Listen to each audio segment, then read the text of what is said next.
how are your best reps handling the bigger buying groups that obviously show up in a B2B scenario, but even in B2C, there's more influencers and more stakeholders in how I'm going to make that decision, and you can find them online than ever before. How are your reps dealing with the number of stakeholders? And you started to speak to it there, Drew. Can you talk to us about the bigger buying group phenomenon and how your teams and how you're helping your customers get ready and address that?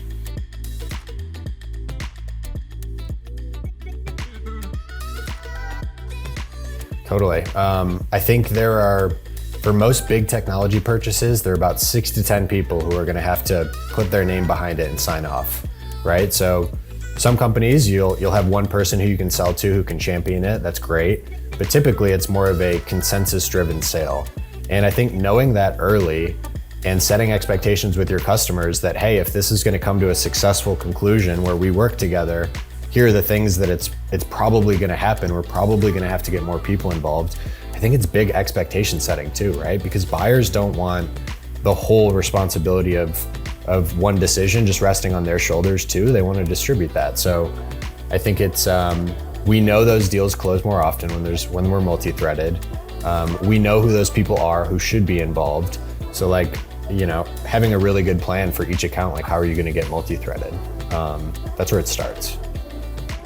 Yeah, and I think, Drew, something that I do on an SDR, BDR level is when I'm coaching and looking at the CI after, I'm wondering, okay, did you ever bring in Ernest? What did you ask him? Because he didn't talk the whole time. So to your point earlier, it's really about the simple things of like, is everyone engaged? Are you only narrowing in on the person that you think is going to sign the check? Or are you trying to figure out the layers beneath that we might not know without saying like, is this resonating? And I want to make sure I'm understanding your position correctly in those little things at the very beginning of the buying journey. Mm-hmm. One last thing is like bringing your own company's executives to meetings, right? I'll share after this, but we put out a report that said, when you bring your own CXO, somebody in your C-suite, 204% increase in deals being closed. Because typically that will get the customer's C-suite to play ball as well and to show up. So, there's so many things that are in our control and that's one of them that we're really trying to focus on right now. True, it shows such an investment in them too up front. Like our chief customer officer regularly gets on calls with us later stage in a deal as we're talking through onboarding, setup, time to value. Like he comes to the call, introduces himself, gives the cell phone number to the buying group, and they're like, wow, like if I got this right now before I became a customer, what's it going to be like for me later?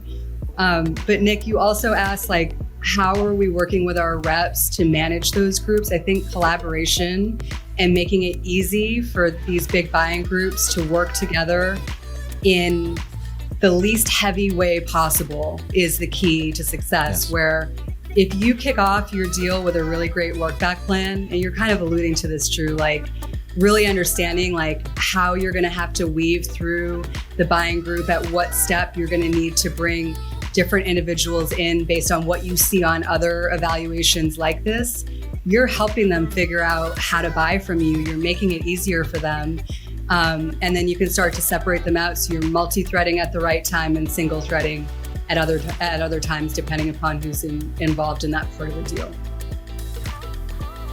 This is one of those areas too, like the multi-threading, where some people, it comes really natural to them. They're super comfortable doing it, super comfortable for asking other people to get involved. Other reps, not comfortable with that at all. So I think it's a great way to like highlight the people who are good and make sure that everybody has a model to look at. I remember I heard a call at one point when I first started at Gong where a rep said, hey, it's typically easier in my experience if we bring the CEO in now to evaluate this versus bring them a invoice to sign for X $1,000 at the end. And like I saved my buyers a lot of time that way. And then I heard that and I was like, whoa. But then everybody was able to use that. So it's like also elevating the people who do well in that area. Well, it goes back to Brooke's point about adding value. Yeah. Love it. Go ahead, yes. Lauren, please. I was going to use the analogy of, you know how at your restaurant, if your meal is wrong, you are never going to be the person to say, my meal is wrong. But your best friend will call the waiter over.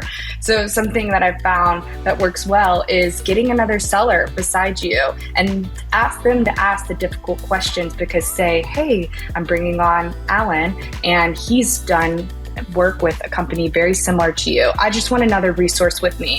And then pitch them to ask the hard questions and vice versa. And those are the people that can say, you know, I've seen that the best way is to bring in X person now. When is that possible? So I like using that. And that's a really easy tip of how to make it happen with those A/B players that are doing that today.